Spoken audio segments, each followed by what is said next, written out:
Alhamdulillahi Rabbil Alamin. Allahumma salli ala Sayyidina Muhammadin wa ala ali Muhammadin wa barik wa sallim. Rabbi yassir wa la tu'assir wa tammim bil khair. Rabbi shrah li sadri wa yassir li amri wahlul 'uqdatam min lisani yafqahu qawli. Rabbi zidna ilma. Assalamu alaikum girls. അപ്പോൾ last ക്ലാസ്സിൽ സൂറ അസർ ആയിരുന്നു. ഇനി നമ്മൾ ഈ ആഴ്ച ചെയ്യാൻ പോകുന്നത് സൂറ ബഖറയിലെ ആയ നമ്പർ 177 177. ഓക്കെ, അതിലേക്ക് കടക്കുന്നതിന് മുമ്പ് ഒന്ന് രണ്ട് കാര്യങ്ങൾ പറഞ്ഞോട്ടെ. നമുക്കറിയാം, ആദ്യം നമ്മളുടെ കിബ്ല വാസ് ടുവേർഡ്സ് മസ്ജിദുൽ അക്സയിലായിരുന്നു. എന്ന് വെച്ചാൽ ജ്യൂസ് അങ്ങോട്ടാണ് തിരിഞ്ഞ് നിസ്കരിച്ചുകൊണ്ടിരുന്നത്, മുസ്ലിംസും അങ്ങോട്ട് തിരിഞ്ഞ് തന്നെയാണ് നിസ്കരിച്ചുകൊണ്ടിരുന്നത്. പക്ഷേ at one point of time പഠിച്ചവൻ നമ്മളുടെ കിബ്ല കാബയുടെ അങ്ങോട്ട് തിരിക്കുകയാണ് ചെയ്തത്. I think we all know this incident. അപ്പോൾ വാട്ട് ഹാപ്പൻഡ് വാസ് ഇത് സംഭവിച്ചത് റമദാൻ മാസത്തിന് മുമ്പുള്ള ഒരു സമയത്തായിരുന്നു. അപ്പോൾ വാട്ട് ഹാപ്പൻഡ് വാസ്, ആ ഒരു കിബിലയുടെ ഡയറക്ഷൻ മാറിയതിന് ശേഷം മുസ്ലിം നേഷൻ ഒരു ഇൻഡിപെൻഡൻറ്റ് നേഷൻ ആയി മാറി. ലൈക്ക് ജ്യൂസിൽ നിന്ന് സെപ്പറേറ്റ് ചെയ്തിട്ട് ഒരു ഇൻഡിപെൻഡൻറ്റ് നേഷനായി. Like you know, Ramadan became the independence month. Okay, and their Kaaba changed, the Qibla changed towards Kaaba. Okay, പിന്നെ റമദാനിൽ ഖുറാൻ പഠിച്ചവൻ റിവീൽ ചെയ്തു. Okay, so everything became new and മുസ്ലിംസിൻ്റെ ക്യാപിറ്റൽ മക്കയായി. അപ്പോൾ ഒരുപാട് ചേഞ്ചസ് മുസ്ലിം കമ്മ്യൂണിറ്റിയിൽ വന്നു. അപ്പോൾ it became an independent nation, ഒരു സെപ്പറേറ്റ് എൻറ്റിറ്റി ആയി മാറി. അപ്പോൾ നമുക്കറിയാം, ഇപ്പോൾ ഇന്ത്യ പാകിസ്ഥാൻ ഒരുമിച്ചായിരുന്നു.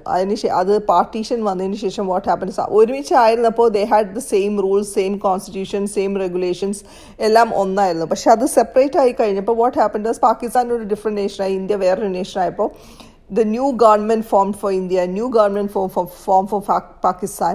എല്ലാ കാര്യങ്ങളും എല്ലാം ന്യൂ ആയി. കോൺസ്റ്റിറ്റ്യൂഷൻ ന്യൂ ആയി, new sets of rules for India, new sets of rules of Pakistan. അങ്ങനെ ഡിഫറെൻറ്റ് നേഷൻ ആവുമല്ലോ. അതേപോലെ തന്നെ മുസ്ലിം നേഷൻ ഒരു സെപ്പറേറ്റ് എൻറ്റിറ്റി ആയി മാറി. അവിടെ എല്ലാം പുതിയ റൂൾസ്, പുതിയ റെഗുലേഷൻസ്, ഖുറാൻ വന്നു, കാബ കിബ്ല മാറി, പിന്നെ റിലീജിയസ് റിക്വയർമെൻറ്റ്സ് മാറി. അങ്ങനെ എല്ലാ കാര്യങ്ങൾക്കും ടോട്ടൽ ഒരു ചേഞ്ച് വന്നു. Muslim community became an independent nation. Okay, that is one thing. ഇനി നെക്സ്റ്റ് പോയിന്റ് ഞാൻ പറയാൻ ഉദ്ദേശിച്ചതെന്ന് വെച്ചാൽ, നമ്മൾ മുസ്ലിംസിൻ്റെ ഇടയിൽ പല തരത്തിലുള്ള ആൾക്കാരുണ്ട് ഇല്ലേ. ഇപ്പോൾ നന്നായിട്ട് ദീനുള്ളവരുണ്ട്. നമുക്കറിയില്ല, ഈമാൻ നമുക്ക് മെഷർ ചെയ്യാൻ പറ്റില്ല. എല്ലാവരുടെയും ഡിഫറെൻറ്റ് ലെവൽ ഓഫ് ഈമാനാണ് ഈ ലോകത്തുള്ള എല്ലാ മുസ്ലിംസിനും. Only Allah knows what is the level of ഈമാൻ. That is between that person and Allah, that we know that. പക്ഷേ റിലീജിയസ്ലി റിച്വൽസ് എല്ലാം വളരെ വൃത്തിയായിട്ട് ചെയ്യുന്ന ഒരു ഗ്രൂപ്പ് ഓഫ് ആൾക്കാരുണ്ടാവും. ലൈക്ക് യുനോ, കംപ്ലീറ്റ് നിസ്കാരം, നോമ്പ്, ഹജ്ജ്, എല്ലാ ഫർദും പെർഫെക്റ്റ് ആയിട്ട് ചെയ്യുന്ന ഒരു ഗ്രൂപ്പ് ഓഫ് ആൾക്കാരുണ്ടാവും. പക്ഷേ അവരുടെ പ്രോബ്ലം ചിലപ്പോൾ it's like you know, they don't know how to behave to others. ബാക്കിയുള്ളവരോട് പെരുമാറുന്നത് എങ്ങനെയാണ്, മനുഷ്യരോട് തീരെ മോശമായിട്ട് പെരുമാറുന്നത്, ആൾക്കാരെ സഹായിക്കില്ല, ഒന്നും ചെയ്യില്ല. പക്ഷെ അവരുടെ നിസ്കാരവും സക്കാത്തും പിന്നെ ഹജ്ജും ഫാസ്റ്റിങ്ങും എല്ലാം അവർ വളരെ പെർഫെക്റ്റ് ആയിട്ട് ചെയ്യുന്ന ഒരു ഗ്രൂപ്പ്. ഇനി വേറൊരു ഗ്രൂപ്പ് ഉള്ളതെന്ന് വെച്ചിട്ടുണ്ടെങ്കിൽ, പല ഗ്രൂപ്പുകളുണ്ട്, ഞാൻ 2 ഗ്രൂപ്പിനെ മാത്രമേ ഡിഫൈൻ ചെയ്യുന്നുള്ളൂ. വേറൊരു ഗ്രൂപ്പ് എന്ന് പറഞ്ഞാൽ അവർ റിലീജിയസ്ലി വലിയ സൂപ്പറൊന്നും ആയിരിക്കില്ല, ചിലപ്പോൾ ഉഴപ്പൊക്കെ ചെയ്യും, പക്ഷേ അവർക്ക് മനുഷ്യരോട് പെരുമാറാൻ നന്നായിട്ട്. അപ്പോൾ ബാക്കിയുള്ളവരെ ഓടി നടന്ന് സഹായിക്കുക, യുനോ, എപ്പോൾ കയ്യിൽ പൈസ ഇല്ലെങ്കിലും അക്രമമായിട്ട് സഹായിക്കുക, അങ്ങനെ കുറേ ആൾക്കാരോട് നന്നായിട്ട് പെരുമാറുക, അയൽവക്കക്കാരോട് വൃത്തിയായിട്ട് പെരുമാറുക, എല്ലാവരോടും സ്നേഹം, അങ്ങനെയുള്ളൊരു ഗ്രൂപ്പ് ഉണ്ടാകും. പക്ഷേ അവർ വല്ല നിസ്കാരം നോമ്പൊക്കെ ഉഴപ്പായിരിക്കും. ഇങ്ങനെയുള്ളൊരു ഗ്രൂപ്പ് ഉണ്ടാകും. ഇനിയും മെനി ഗ്രൂപ്പ്സ് ഉണ്ട്. I'm not going to define all that. അപ്പോൾ ഇങ്ങനെയുള്ള 2 ഗ്രൂപ്പ്സ് ഉണ്ട്. അപ്പോൾ പടച്ചവൻ പറയുന്നത് എന്താണെന്ന് വെച്ചിട്ടുണ്ടെങ്കിൽ, this is also not good, that is also not good. രണ്ടും നല്ലതല്ല, രണ്ടിൻ്റെയും കൂടെ ബാലൻസ് വേണം. You should have a proper balance with your rituals as well as your attitude. Because good ക്യാരക്ടറിന് ഭയങ്കര ഇമ്പോർട്ടൻസ് ആണ്. ഭയങ്കര ഇമ്പോർട്ടൻസ് ഉള്ള ഇറ്റ്സ് ഹ്യൂജ്ലി റിവാർഡബിൾ ആണ് ഗുഡ് ക്യാരക്ടറിന്. മനുഷ്യരോട് നന്നായിട്ട് പെരുമാറാൻ പറ്റുക എന്ന് വെച്ചാൽ സാധാരണ മുസ്ലിംസ് ഇല്ലാത്ത ഒരു ക്വാളിറ്റിയാണത്. സത്യമായിട്ടും പറയുകയാണ് ഞാൻ, ഒരു തെറ്റുമില്ല ആ കാര്യത്തിൽ. അപ്പോൾ അതുകൊണ്ട് എല്ലാം കൂടെ ബാലൻസ് ചെയ്യണം എന്നാണ് പഠിച്ചവൻ നമ്മളോട് പറഞ്ഞിരിക്കുന്നത്. Okay, now let's come back to the ആയ നമ്പർ 177 സൂറ ബഖറ.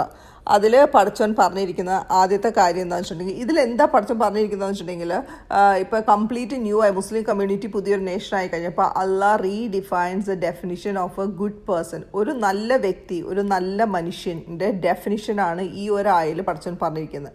ഒരു നല്ല മനുഷ്യന് ഏതൊക്കെ രീതിയിലുള്ള ക്വാളിറ്റീസാണ് ഡെവലപ്പ് ചെയ്യേണ്ടതെന്നുള്ള ഒരു ഡെഫിനിഷനാണ് പഠിച്ചവൻ ഈ ഒരു ആയയിൽ പറഞ്ഞിരിക്കുന്നത്. ഓക്കെ, അപ്പോൾ അതിൽ ആദ്യം തന്നെ പഠിച്ചവൻ പറയുന്നത് എന്താണെന്ന് വെച്ചിട്ടുണ്ടെങ്കിൽ, റൈച്ചിയസ്നെസ് എന്ന് വെച്ചാൽ നല്ലൊരു വ്യക്തി, റൈച്ചസ് ക്വാളിറ്റീസ് ഉള്ള ഒരാൾ. അങ്ങനെ റൈറ്റിയസ്നെസ് ഉള്ള ഒരാൾ is not the person who turns his face towards east or west. എന്ന് വെച്ചാൽ മുഖം ഈസ്റ്റിലേക്കും വെസ്റ്റിലേക്കും തിരിക്കുന്ന ഒരാളെ അല്ല റൈറ്റിയസ് പേഴ്സൺ എന്ന് പറയുന്നതെന്നാണ് പടച്ചോൻ പറയുന്നത്. എന്ന് പറഞ്ഞാൽ ഉദ്ദേശിക്കുന്നത് എന്താണെന്ന് വെച്ചിട്ടുണ്ടെങ്കിൽ മുഖം അങ്ങോട്ടും ഇങ്ങോട്ട് തിരിക്കുക എന്ന് പറഞ്ഞിട്ടുണ്ടെങ്കിൽ ദാറ്റ് മീൻസ് പ്രേയിങ്ങിനെ കുറിച്ച്, നിസ്കാരത്തിനെ കുറിച്ചാണ് പറയുന്നത്. അപ്പം കംപ്ലീറ്റ് നിസ്കാരം പെർഫെക്റ്റ് ആയിട്ടുള്ള ഒരാളല്ല റൈറ്റിയസ് പേഴ്സൺ എന്ന് പടച്ചോൻ ആ ആയയുടെ ആദ്യം പറയുകയാണ്. ഓക്കെ, പിന്നെ ആരാണ് ട്രൂ റൈറ്റിയസ് പേഴ്സൺ എന്ന് പറഞ്ഞിട്ടുണ്ടെങ്കിൽ പടച്ചോൻ ആദ്യം ഒരു 3-4 കാര്യങ്ങൾ പറയുന്നുണ്ട്. Belief in Allah, belief in the ആഖിറ, belief in the angels, belief in the book and belief in the prophets. അങ്ങനെ 5 കാര്യങ്ങൾ പടച്ചോൻ ആദ്യം പറയുന്നത് ഈ ആയയുടെ ആദ്യം. എന്ന് വെച്ചാൽ റൈറ്റിയസ് പേഴ്സൺ എന്ന് പറഞ്ഞാൽ നിസ്കരിക്കുന്നത് ആൾ മാത്രമല്ല, ദാറ്റ് പേഴ്സൺ ഷുഡ് ഹാവ് പടച്ചോനിൽ വിശ്വാസം, ആഖിറയിൽ വിശ്വാസം, മലക്കുകളിൽ വിശ്വാസം, ഖുറാനിൽ വിശ്വാസം or all the books and നമ്മളുടെ പ്രോഫിറ്റ്സിൽ വിശ്വാസം. ഈ 5 കാര്യങ്ങളിൽ വിശ്വാസമുള്ള ഒരാൾ എന്നുവെച്ചാൽ ഇനിയും കുറച്ചും കൂടെ അഡീഷൻ വരുന്നുണ്ട്, ഇനിയും കുറച്ച് കാര്യങ്ങൾ വരുന്നുണ്ട്. ആദ്യത്തെ 5 പോയിൻ്റാണിത്. ഓക്കെ, അപ്പോൾ ഈ പറഞ്ഞ 5 കാര്യങ്ങൾ അത് ഞാൻ ഒരു ഗ്രൂപ്പാക്കി എടുക്കാൻ കാരണം എന്താണെന്ന് വെച്ചിട്ടുണ്ടെങ്കിൽ ഇത് 5ഉം അൺസീനാണ്, നമ്മൾ കാണാത്ത കാര്യങ്ങളാണ്. മനസ്സിലായില്ലേ? പടച്ചോനെ കുറിച്ച് നമ്മൾ കേട്ടിട്ടേ ഉള്ളൂ. വി ഹാവ് നോട്ട് സീൻ അല്ലാഹ് ഇല്ലേ? ഖുറാനിലൂടെയും പ്രോഫറ്റ്സിലൂടെയും മലക്കുകളിലൂടെയും എല്ലാം നമ്മൾ അറിഞ്ഞിട്ടുള്ളൊരു കാര്യമാണ് പടച്ചോൻ എന്നുള്ളത്. പക്ഷെ പടച്ചോനെ നമ്മൾ കണ്ടിട്ടില്ല.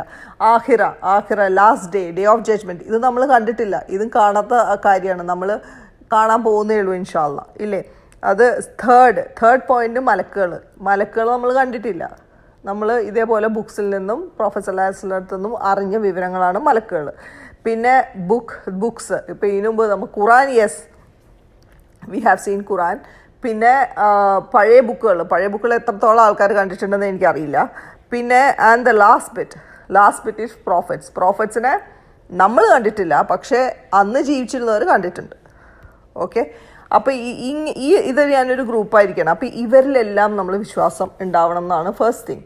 അപ്പോൾ പടച്ചോൻ പറയുന്നത് നമ്മളോട് അൺസീനായ കാര്യത്തിൽ ആദ്യം വിശ്വസിക്കുക എന്നാണ്. മനസ്സിലായ? അതാണ് ദ ബ്യൂട്ടി ഓഫ് ഇസ്ലാം. പടച്ചോൻ നമ്മൾ കാണിക്കാത്ത കാര്യത്തിൽ നമ്മൾ വിശ്വസിക്കണം. അപ്പോൾ എത്രത്തോളം വിശ്വാസം സ്ട്രോങ് ആണെങ്കിലാണ് നമ്മൾ കാണാത്തൊരു കാര്യത്തിൽ വിശ്വസിക്കുക. ഇപ്പം ഞാൻ പലപ്പോഴും എൻ്റെ നോൺ മുസ്ലിം ഫ്രണ്ട്സിൻ്റെ അടുത്ത് നമ്മൾ ചോദിക്കുമ്പോൾ ഈ ഇസ്ലാമിനെ കുറിച്ച് പറയാൻ ഞാൻ ശ്രമിക്കുമ്പോൾ അവരെൻ്റെ അടുത്ത് ചോദിക്കുന്നത്, നീ കാണാത്തൊരു കാര്യത്തെക്കുറിച്ച് എക്സ്പെക്റ്റ് ചെയ്തുകൊണ്ട് what are you doing wasting your ദുനിയ എന്ന് എൻ്റെ അടുത്ത് ചോദിച്ചിട്ടുണ്ട്. ഐ വാസ് റിയലി അപ്പോൾ ആ ഒരു ആംഗിളെ ചിന്തിച്ചത്. മനസ്സിലായില്ലേ? അപ്പോൾ അതിലുള്ളൊരു വിശ്വാസം is very important. That is the most important thing. അതില്ലെങ്കിൽ ഇസ്ലാം ഇല്ല. You don't have faith, you are not a Muslim എന്നുള്ളതാണ് ക്ലിയർ ആയിട്ട് ഇതിൽ പറയുന്നത്. ഓക്കെ, ഇനി നെക്സ്റ്റ് പോയിന്റിലേക്ക് കിടക്കാം. Somebody who gives wealth. ഇവിടെ ഈ പൈസയെക്കുറിച്ചിട്ടാണ് ഇവിടെ പറയുന്നത്. ഇവിടെ ഗീവ്സ് വെൽത്ത് എന്ന് പറഞ്ഞാൽ ഉദ്ദേശിക്കുന്നത് എന്താണെന്ന് വെച്ചാൽ in spite of love for it എന്നാണ് പറയുന്നത്. ഇൻ സ്പൈറ്റ് ഓഫ് ലവ് എന്ന് വെച്ചാൽ നമുക്ക് ഭയങ്കര കൊതിയാണ് പൈസേനോട്. ആ ഒരു കൊതി ഉണ്ടായിട്ട് നമ്മൾ അത് കൊടുക്കുക. മനസ്സിലായില്ലേ? അങ്ങനെയുള്ള ആൾക്കാരെയാണ് പടച്ചോൻ പറയുന്നത്. സുബ്ഹാനല്ലാഹ്, ഇറ്റ്സ് നോട്ട് ഈസി. ഓക്കെ, ഇത് ബേസിക്കലി പടച്ചോൻ ഉദ്ദേശിക്കുന്നത് നമ്മളുടെ ഗ്രീഡ് ഉണ്ടല്ലോ, ആർത്തി കുറയ്ക്കാൻ വേണ്ടിയിട്ടുള്ള ഒരു ടെക്നിക്കാണ്. Like you give money to people who need money, you give to them out of love for Allah. അതാണ് മെയിനായിട്ട് പടച്ചോനോട് നമ്മൾ. അപ്പോൾ ഈ ആദ്യം പറഞ്ഞ ഈ 3-4 കാര്യങ്ങൾ നമ്മളുടെ മനസ്സിലേക്ക് വന്ന് നമുക്ക് വിശ്വാസം സ്ട്രോങ് ആയി കഴിയുമ്പോൾ what happens is automatically you start loving Allah ഇല്ലേ? പടച്ചോനുമായിട്ട് ബന്ധപ്പെട്ടുള്ള എല്ലാ കാര്യങ്ങളോടും നമുക്ക് ഭയങ്കര സ്നേഹം വരും. അപ്പോൾ പടച്ചോനോട് സ്നേഹം വന്നു കഴിയുമ്പോൾ വാട്ട് ഹാപ്പൻസ് ഇസ് നമുക്ക് പടച്ചോനുമായിട്ട് കണക്ട് ചെയ്ത എല്ലാത്തിനോടും നമുക്ക് സ്നേഹം വരും. അപ്പോൾ പടച്ചോനെ മാക്സിമം ഹാപ്പി ആക്കുക, പടച്ചോനെ ഡിസപ്പോയിൻറ്റ് ചെയ്യാതെ ഇരിക്കുക. പടച്ചോൻ നമ്മളോട് പറഞ്ഞ കാര്യങ്ങൾ പടച്ചോൻ നമ്മൾ നോക്കിയിട്ട് അശ്ശി ഇവനോട് പറഞ്ഞിട്ട് എന്ത് കേട്ടില്ല, I'm so disappointed with this person എന്ന് പടച്ചോനെ കൊണ്ട് പറയിപ്പിക്കാതിരിക്കുക. നമുക്ക് അറിയാം, when you are in love with someone, ഒരു എക്സാമ്പിൾ എടുക്കുകയാണെങ്കിൽ നമുക്കിപ്പോൾ ഒരാളോട് ഭയങ്കര മൂത്ത പ്രണയമെന്ന് വിചാരിച്ചു. അങ്ങനെയാണെങ്കിൽ വാട്ട് ഹാപ്പൻസ്, ആ വ്യക്തിക്ക് എന്താണ് ഇഷ്ടമുള്ളത് അതായിരിക്കും നമ്മൾ ചെയ്യാൻ ശ്രമിക്കുക. ആ വ്യക്തിക്ക് ഇഷ്ടമില്ലാത്ത കാര്യങ്ങളിൽ നിന്ന് നമ്മൾ ടോട്ടലി, അത് നമുക്ക് ഭയങ്കര ഇഷ്ടമുള്ള കാര്യമാണെങ്കിൽ പോലും just because that person doesn't like it നമ്മളത് ഒഴിവാക്കാൻ ശ്രമിക്കും ഇല്ലേ? ദാറ്റ് ഈസ് ഒരു നാച്ചുറൽ ടെൻഡൻസിയാണ് when you are in love ഇല്ലേ? അപ്പോൾ this is exactly what I am trying to say. ഇവിടെ എന്താണെന്ന് വെച്ചാൽ പടച്ചോനോട് നമുക്ക് ഭയങ്കര ഇഷ്ടമാണ്. അപ്പോൾ എന്താണെന്ന് വെച്ചാൽ പടച്ചോൻ പറയുന്ന, അപ്പോൾ പടച്ചോനായിട്ട് കണക്ട് ചെയ്ത എല്ലാ കാര്യങ്ങളും നമുക്ക് ഇഷ്ടമാണ്. അപ്പോൾ പടച്ചോനെ മാക്സിമം ഹാപ്പി ആക്കാൻ നമ്മൾ നോക്കുകയാണ്. ഈ ഫെയ്ത്തിൻ്റെ ഓൾ ദീസ് ബുക്സ്, ഏഞ്ചൽസിൽ, പ്രോഫറ്റ്സിലെല്ലാം ഫെയ്ത്ത് വരുമ്പോൾ പടച്ചോനോട് ഇഷ്ടം വന്ന് ഡെപ്തിലായി. അപ്പോൾ പടച്ചോന് ഇഷ്ടമുള്ള കാര്യങ്ങൾ മാത്രം ചെയ്യാൻ നമുക്ക് ഭയങ്കര കൊതിയാണ്. പടച്ചോന് ഇഷ്ടമില്ലാത്തത് നമ്മൾ ചെയ്യൂല, നമുക്ക് ഇഷ്ടമല്ല. ബിക്കോസ് അല്ലാ doesn't like it, because you love അല്ലാ സോ മച്ച്. അപ്പോൾ അതുകൊണ്ട് you keep away from that. അപ്പോൾ ദിസ് ഇസ് ദ ടെൻഡൻസി. അപ്പോൾ ഇതിൽ നമ്മൾ പൈസ ഭയങ്കര കൊതിയാണെങ്കിലും ജസ്റ്റ് ബിക്കോസ് യു ലവ് അല്ല, you started giving away, you start giving away your money. Okay, പക്ഷേ ഒരു കാര്യം ഞാൻ പറയാം, പൈസ കൊടുക്കും തോറും ഒരു കാരണവശാലും കുറയില്ല എന്ന് നബി സല്ലല്ലാഹു അലൈഹി വസല്ലം പറഞ്ഞിട്ടുണ്ട്. ദ മോർ യു ഗീവ്, പടച്ചോൻ നമ്മളുടെ സിറ്റുവേഷൻ അനുസരിച്ച് നമുക്ക് ആ സാഹചര്യം വരും. നമുക്കൊരു പൈസക്ക് ഒരു എമർജൻസി വരുമ്പോൾ പടച്ചോൻ എവിടെയെങ്കിലും ആ പൈസ നമ്മുടെ മുമ്പിൽ കൊണ്ടുവന്ന് തരും. That is what happens. That is a miracle കേട്ടോ, ഒരു സംശയമില്ല. അപ്പോൾ കൊടുക്കുമ്പോൾ നമുക്ക് ഒട്ടും ടെൻഷൻ വേണ്ട. Your money is never ever going to decrease.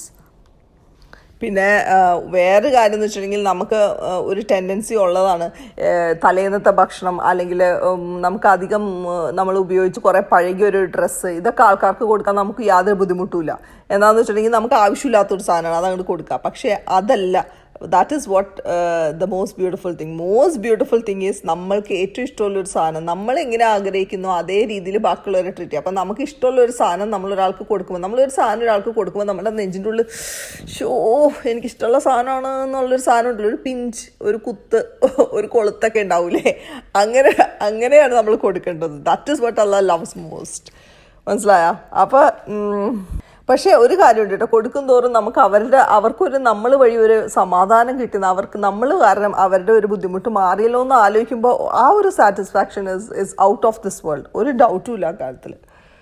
പിന്നെ മോസ്റ്റ് ഇമ്പോർട്ടൻറ്റ് കാര്യം, ഒരു കാര്യം ആലോചിച്ചോ, നമ്മൾ കാരണം അവർ ശരിയാണ്, പക്ഷേ നമ്മൾ ഭയങ്കര സെൽഫിഷാണ് കൊടുക്കുന്ന കാര്യത്തിൽ. എന്താണെന്ന് വെച്ചിട്ടുണ്ടെങ്കിൽ നമ്മൾക്ക് അവരൊരു ഓപ്പർച്യൂണിറ്റി തന്നിട്ട് നമ്മൾക്ക് പടച്ചവൻ്റെ അടുത്തേക്ക് എത്താനും നമ്മളുടെ ആഖിറയിൽ ബെനിഫിറ്റ് ആവാൻ വേണ്ടിയിട്ടുമാണ് നമ്മൾ കൊടുക്കുന്നത്, ഇല്ലേ? അപ്പോൾ വി ആർ വെരി സെൽഫിഷ്. നമുക്ക് അവരൊരു ഓപ്പർച്യൂണിറ്റി തരുന്നതാണ് പടച്ചവൻ്റെ അടുത്തേക്ക് എത്തുന്നത്. ഇറ്റ്സ് നോട്ട് ലൈക്ക് ഞാൻ അവർക്കൊരു ഹെൽപ്പ് ചെയ്യണം എന്നുള്ളൊരു ആറ്റിറ്റ്യൂഡല്ല നമുക്ക് വേണ്ടത്. ഞാൻ എപ്പോഴും പറയാറുള്ള ഒരു കാര്യമാണ്, നമ്മൾ ഒരാളെ ഹെൽപ്പ് ചെയ്യുമ്പോൾ it's should be the attitude you should have is like this person is giving me an opportunity to get closer to അല്ലാഹ്, so let me grab it. അതായിരിക്കും നമ്മളുടെ ആറ്റിറ്റ്യൂഡ്. മനസ്സിലായില്ല? അല്ലാണ്ട് ഞാൻ അയാളെ സഹായിക്കുകയാണ്, ഞാൻ കാരണം അയാൾ രക്ഷപ്പെട്ട് എന്നൊക്കെ ഒരു സാധനം ഉണ്ടല്ലോ, ദാറ്റ്സ് ടു ബാഡ്. അങ്ങനെ ചിന്തിച്ച് കഴിഞ്ഞിട്ടുണ്ടെങ്കിൽ വാട്ട് ഹാപ്പൻസ് ഇസ് നമുക്ക് കൊടുക്കാൻ തോന്നില്ല. ചെയ്തു ഒരു കാര്യം ഒരാൾക്കൊരു